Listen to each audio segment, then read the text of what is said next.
¿O esperamos a alguien más? Empezamos, jóvenes.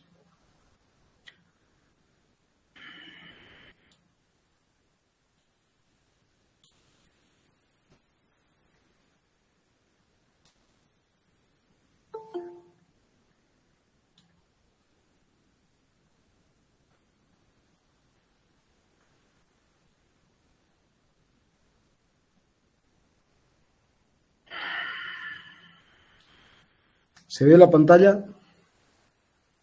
Sí, ingeniero, se ve. Sí, ingeniero. Bueno, jóvenes, vamos a hacer un pequeño repaso de gases perfectos, porque después se usa, la ecuación acompaña a la ecuación de conservación de la energía, que es muy útil en las aplicaciones prácticas de dinámica de fluidos compresibles. Bien, bueno, en el apunte está todo, pero ya hemos visto una buena parte en propiedades físicas y en estática de fluidos compresibles, entonces doy los conceptos más importantes. Entonces ustedes saben de que la ecuación de los gases perfectos es P por B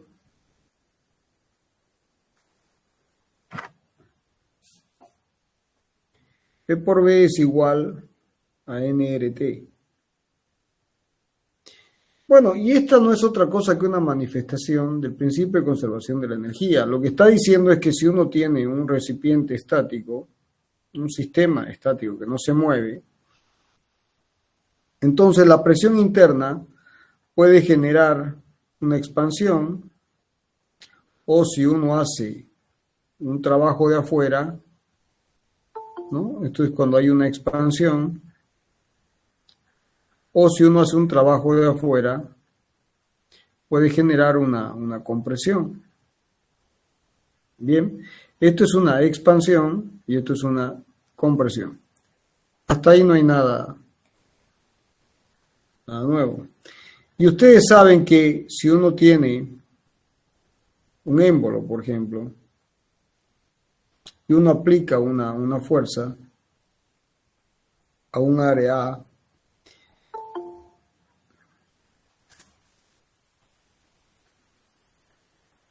entonces la presión interna que se está aplicando aquí es la presión interna por el área, es la fuerza. Y si esa fuerza genera un desplazamiento del pistón o del émbolo, un diferencial de X, se realiza un trabajo elemental que es F diferencial de X, es decir, P por omega, que es la fuerza, por el diferencial de X. Pero omega por el diferencial de X es el diferencial de volumen. O sea que esto es el diferencial de volumen, es decir, que P por diferencial de B es el diferencial de trabajo. O sea que cuando un gas está en un sistema estático, o sea, estático en el sentido de que no se mueve, sino que hay expansión o compresión, el trabajo elemental realizado por el gas o que se realiza contra el gas es P diferencial de volumen. ¿Bien? Esa es la expresión general, es la expresión general. Ahora, que quede claro, si uno quiere el trabajo total, será la integral entre un volumen inicial y un volumen final, porque la variable es el diferencial de volumen de P diferencial de B. Y para poder resolver esta integral, jóvenes, se requiere conocer la presión como una función del volumen. Si uno no conoce la presión como una función del volumen, esa integral no se puede resolver. ¿Está claro? ¿Se entendió hasta ahí? Sí, ingeniero. Bueno, ahora, para el caso en el que la presión es constante, para el caso en el que la presión es constante,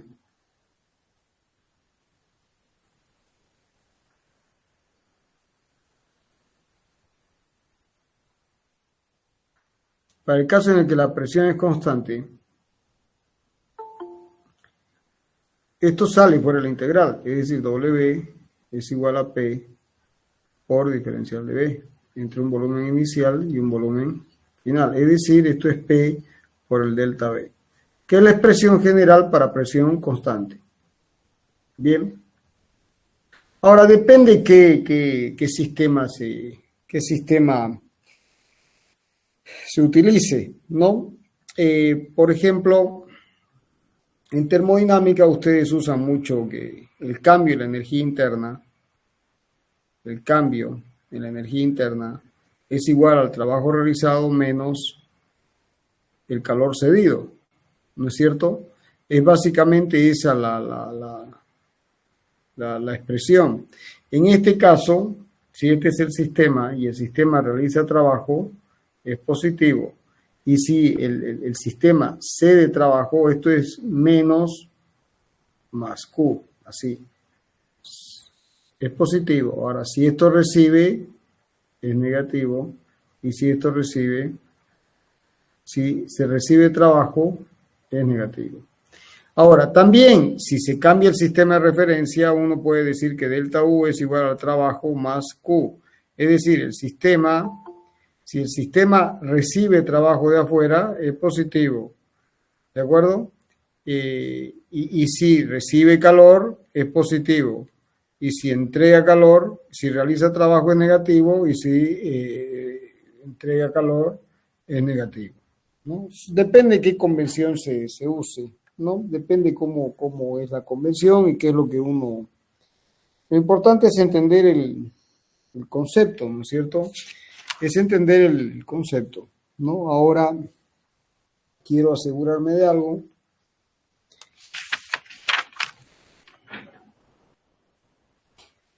Bueno, eso es básicamente. Bien, ahora...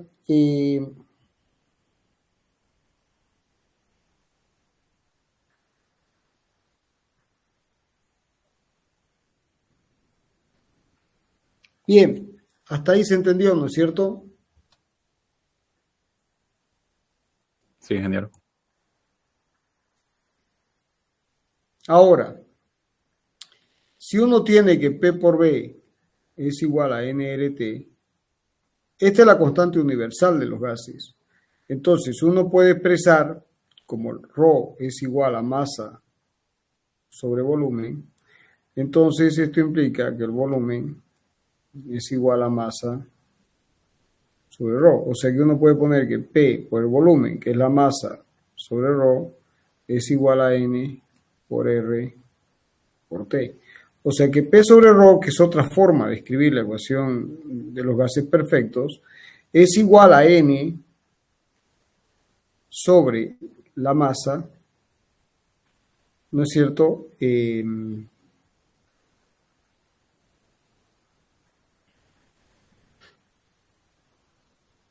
No, aquí cometí un error, jóvenes. Un segundo. Entonces, como el número de moles es la masa sobre el peso molecular, entonces P por B es igual a la masa sobre el peso molecular. Y esto es por R y por T. O sea que P por B sobre M, esto lo paso dividiendo, es igual a R sobre el peso molecular por T. Y esto es 1 sobre ρ. O sea, 1 sobre ρ es igual a B sobre M. O sea que queda que P sobre ρ se puede expresar como R sobre P sobre el peso molecular del gas por la temperatura. Y esto es lo que se llama la constante particular del gas. La constante particular va cambiando de gas en gas, mientras que R es la constante universal. Entonces queda que P sobre ρ es igual a R por T. Fíjense que las unidades de la constante R es energía, joules, por Kelvin, por mol. Y el peso molecular es kilos por mol. O sea, si uno hace R sobre el peso molecular, uno tiene joules, Kelvin, mol, kilos por mol. Esto se va y me queda que las unidades de la constante particular es energía por grado Kelvin por kilomasa. Entonces, en el caso de la constante universal, es cuánta energía se le tiene que entregar al gas por unidad de temperatura para incrementar o bajar. ¿Cuánta energía hay que entregar para incrementar? ¿Cuánta energía hay que sacar para disminuir? Por cada mol. Mientras que en la constante particular es lo mismo. ¿Cuánta energía hay que entregar para incrementar la temperatura en un Kelvin o cuánta energía hay que entregar para disminuir la temperatura en un Kelvin por kilomasa? Por kilomasa.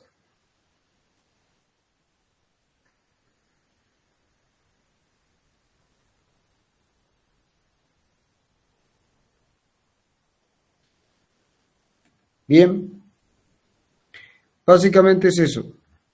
Ahora, también hay que recordar, jóvenes, que P por B igual a nRT no es otra cosa que el trabajo, es muy importante esto, nRT es la energía interna, es la energía interna del gas.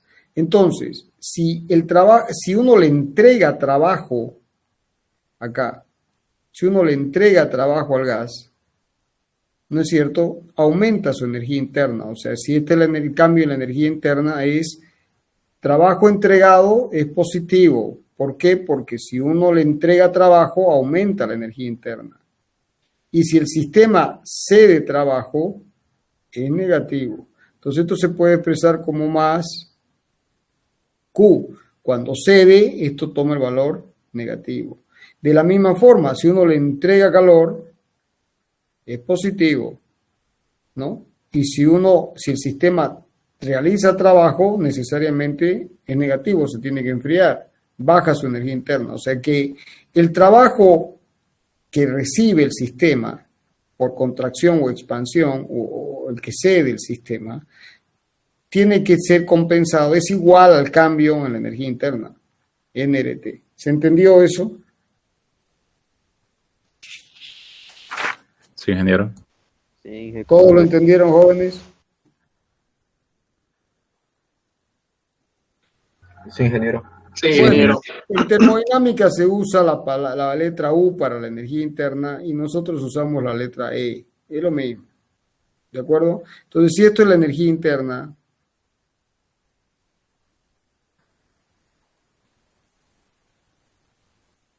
es la energía interna, entonces uno dice que la energía interna es una función básicamente de tres variables. Va a ser una función de la presión, del volumen y de la temperatura. Pero por la ecuación de los gases, P por B es igual a nRT. ¿Esto qué significa? Esto implica que la presión es igual a nRT sobre B. Es decir que la energía interna es una función de la presión, pero la presión es nRT sobre el volumen y la temperatura. Entonces, fíjense en esta ecuación funcional, que si el número de moles es constante, o sea, si no hay cambio de moles, como R es la constante universal de los gases, entonces, para esta hipótesis, entonces, la energía interna, si no cambia el número de moles, la energía interna es una función ¿de quién? Va a ser una función, fíjense, de T y de B y de T, es decir, es una función de B y de T, que es la expresión que generalmente se usa, pero cuidado, ahora ya saben por qué. ¿Se entendió por qué? Sí, creo. Jóvenes, ¿están ahí? ¿Podría explicarlo otra vez, Inge? Se me cortó el audio. Acá, ¿hasta dónde llegaste? Y a donde dice de por qué iba a ser función de T y de B. Acá, fíjate, la energía interna va a ser una función de la presión, del volumen y la temperatura. ¿De acuerdo? Que es el caso, son las variables termodinámicas. Pero por la ecuación de los gases, P por B es igual a nRT. O sea, si despejo P, me queda esta expresión. ¿Hasta ahí estamos? Sí, Inge. Bueno, entonces la energía interna la energía interna es una función de ¿quién? De, sustituyendo la presión aquí, pongo esto. Entonces nos queda nRT sobre B y T. Bien, ahora, si asumimos que el número de moles es constante, o sea, el sistema no gana ni pierde masa, y como R es una constante, la constante universal de los gases, entonces esto es constante. Entonces tengo T, B, T, o sea, la energía interna es una función solamente de dos variables, de B y T. ¿Se entendió? Sí, muchas gracias. Entonces, como esto es una función de dos variables, el diferencial de E va a ser la variación de E respecto del volumen por el diferencial de volumen más la variación de E respecto de T por el diferencial de T. ¿De acuerdo? Eso es. Ahora, experimentalmente se sabe que E cambia muy poco con el volumen. O sea, este cambio déjenme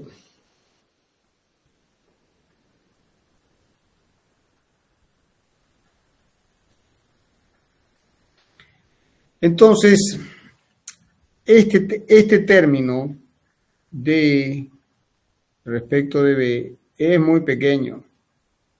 Entonces, esto lleva a que no hay una dependencia con el volumen. La energía interna en los casos prácticos no cambia con el volumen. Entonces, de aquí llegamos a la conclusión de que si este término es muy pequeño con respecto a este y este término es muy grande, entonces esto es aproximadamente a la variación de E respecto de T por diferencial de T. O sea que la energía interna del gas puede expresarse como este término, pero este término para un gas en particular es lo que se llama el calor específico a volumen constante. ¿Por qué volumen constante? Porque estoy derivando con respecto al tiempo, entonces por volumen constante, por diferencial de T. Por diferencial de T. Bien, entonces, si ahora uno quiere obtener E, uno integra entre 0 y 0 y un valor E y un valor T. Esto es muy importante que se entienda. Este integral es E. Y si esto es aproximadamente constante, entonces sale de la integral y se obtiene que C sub B por delta T, o sea, por T, porque es T menos 0. O también, si uno quiere expresar incrementos entre un estado inicial y un estado final de diferencial de E, será F menos E sub I es delta E.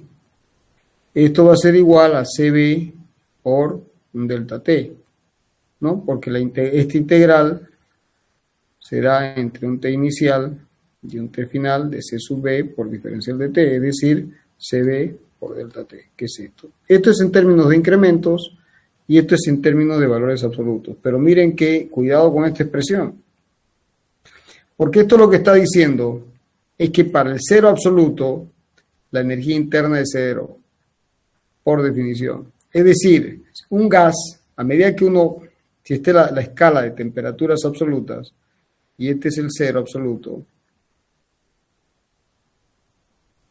¿no? Y uno va avanzando, ¿no es cierto? Entonces, ¿qué es lo que sucede? Entonces, por aquí está 273 grados Kelvin, 273,1, que equivale a 0 grados centígrados. Entonces, si uno disminuye la temperatura hasta alcanzar el cero absoluto, entonces, ¿cuándo se alcanza el cero absoluto? Cuando no hay energía interna. Y la energía interna es una medida del estado de agitación de las moléculas. Es decir, que en la medida en que las moléculas no se mueven, baja la energía interna. Pero la única forma de lograr eso es bajando la temperatura absoluta. Finalmente, por definición de temperatura de cero absoluto, para esta condición, la energía interna, en la escala de energía interna, para esta condición, vale 0. ¿Se entendió? Sí, ingeniero. Jóvenes, ¿todos lo entendieron? Sí, ingeniero. Bueno. Entonces, si ahora damos un paso adelante, fíjense, el cambio en la energía interna del gas se debe a que uno le agregó trabajo o le agregó calor. Es decir, si este es el sistema, si yo agrego trabajo, aumenta la energía interna. Si agrego calor, aumenta la energía interna. Pero si retiro trabajo, la energía interna disminuye, y si retiro calor, la energía interna disminuye, con esta convención de signos que estamos manejando. Bien, entonces en esas condiciones, ¿no?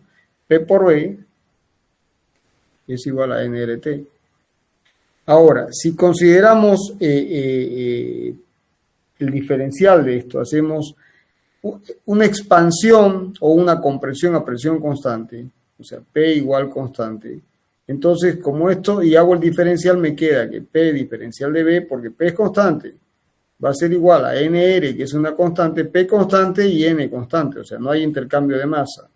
Para esas condiciones, esto será diferencial de T. Bien.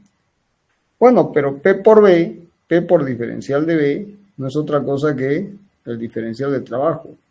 Y si es una expansión, es negativa. O sea, para una expansión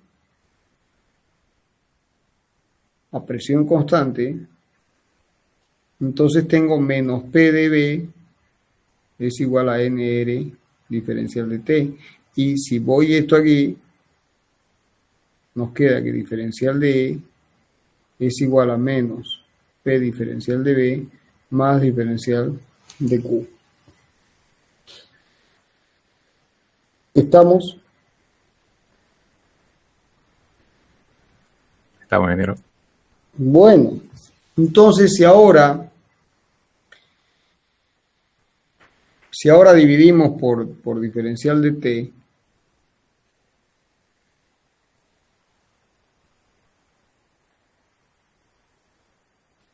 esto no es otra cosa que C sub B. Entonces nos queda que C sub B por dB de T, pero fíjense que en esta expresión de los gases perfectos, dB de T es igual a menos NR sobre P. O sea que CB es igual a menos P por dB de T. O sea, menos más NR sobre P más dQ de T. Y esto es lo que se llama, a este término se le da el nombre de calor específico a presión constante. Entonces aquí nos queda que esto es igual a esto y nos queda Cp. Entonces que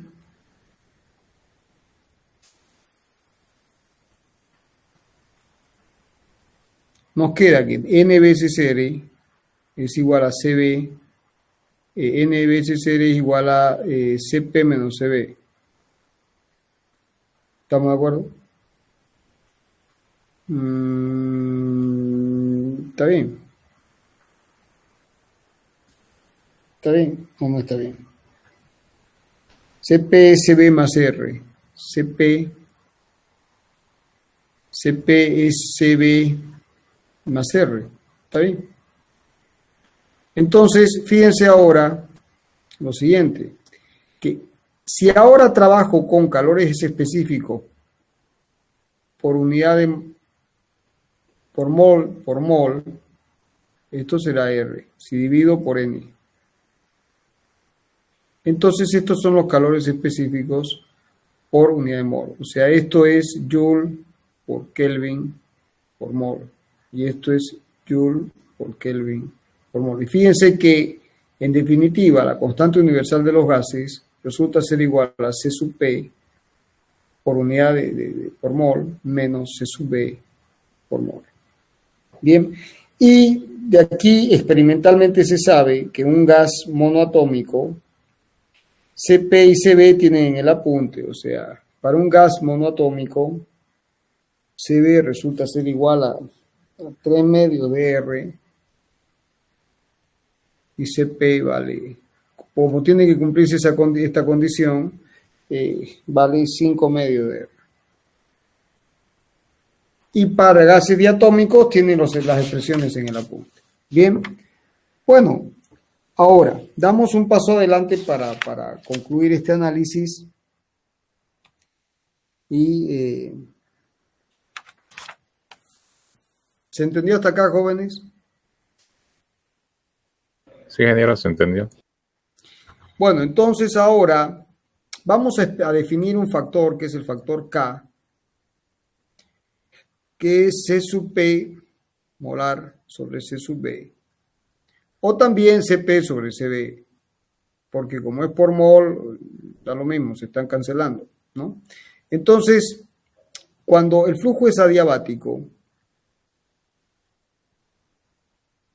¿qué significa? Que el sistema está aislado. Entonces, recibe trabajo o realiza trabajo, pero no puede recibir ni entregar calor. Es decir, que el cambio de energía es igual al cambio del trabajo más cambio de calor. Pero esto es cero. Para un sistema adiabático, el sistema está aislado y no intercambia calor, por definición de adiabático. Entonces, para los sistemas adiabáticos, la relación presión-volumen, para los sistemas adiabáticos, la relación presión-volumen, para los sistemas adiabáticos, la relación presión-volumen es así.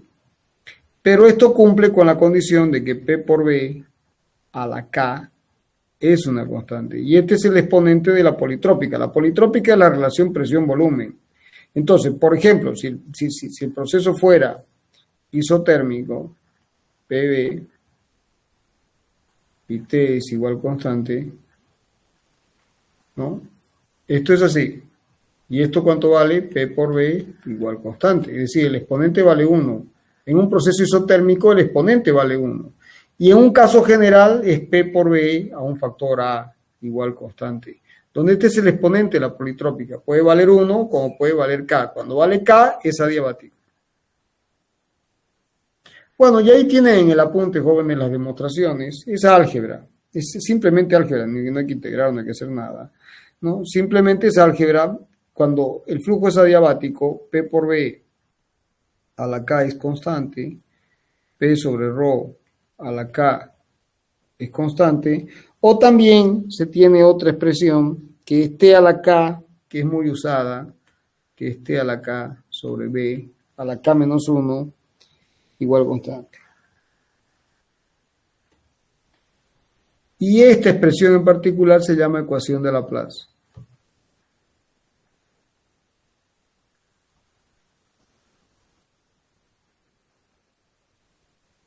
Esta ecuación es ecuación de Laplace.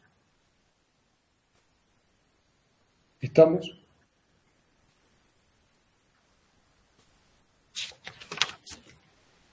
¿Se entendió o no se entendió? Se entendió, ingeniero. ¿Se entendió, ingeniero? Ahora, fíjense que acá ahora, si ustedes recuerdan, la celeridad del sonido se calculó como una onda de compresión. Entonces, la celeridad del sonido se definió como dP a dρ. Ahora, como P sobre ρ a la K es una constante, si de aquí está en el apunte, hacen dP a dρ, esto termina siendo, ahí está en el apunte hecho en detalle, termina siendo K por P sobre ρ. O sea que la celeridad del sonido A puede expresarse como K P sobre ρ.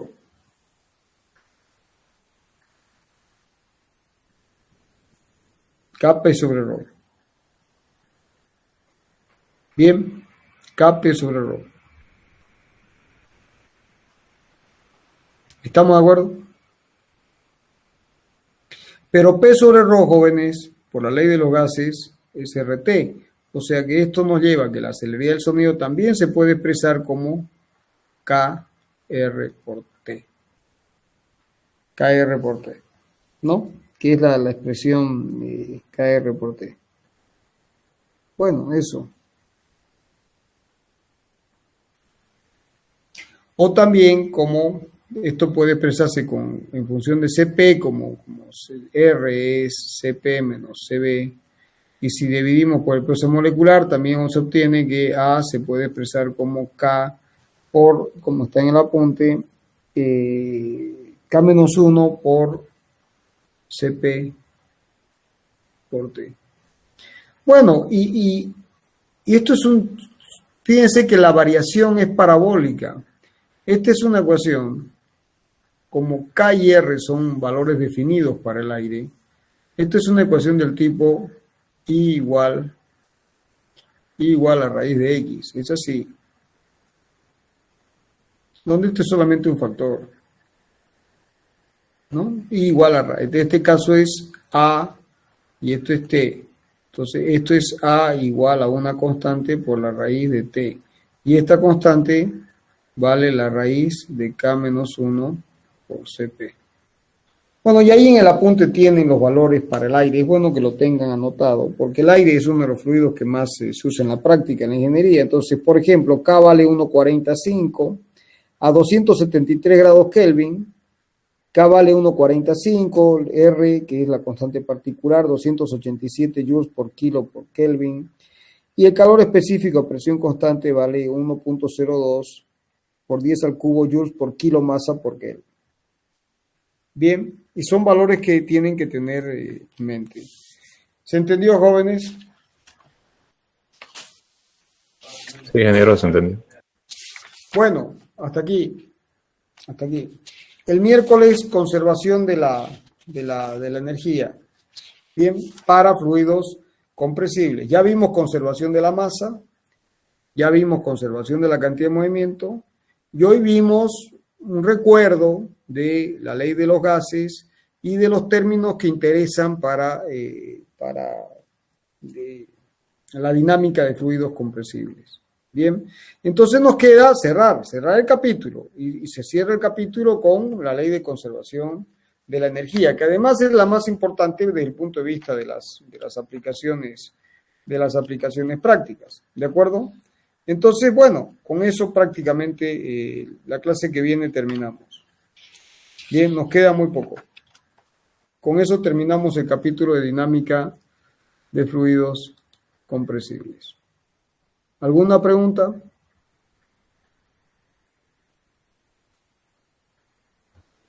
Ningún ingeniero. Bueno, tienen que ir capítulo por capítulo, conservación de la masa, cantidad de movimiento, gases. Por favor, para el miércoles. Así redondeamos con conservación de la energía. ¿De acuerdo? Sí, ingeniero. Bueno, jóvenes, nos vemos el miércoles si Dios quiere. Hasta luego, ingeniero. Hasta luego, ingeniero. Ingeniero, disculpe una consulta. Diga. Sobre el práctico de dinámica de líquidos perfectos, está para el domingo. ¿Será que lo puede mover para el lunes? Porque no hemos hecho todavía con el auxiliar ejercicio. Ya lo muevo para el lunes, pero una vez exíjanle que haga, porque ¿cuál es el problema? Los ejercicios resueltos falta, ¿no? Ya, de una vez apriete y yo lo muevo para el lunes, no hay problema. Ya, Listo, ingeniero, gracias. ya, hasta luego.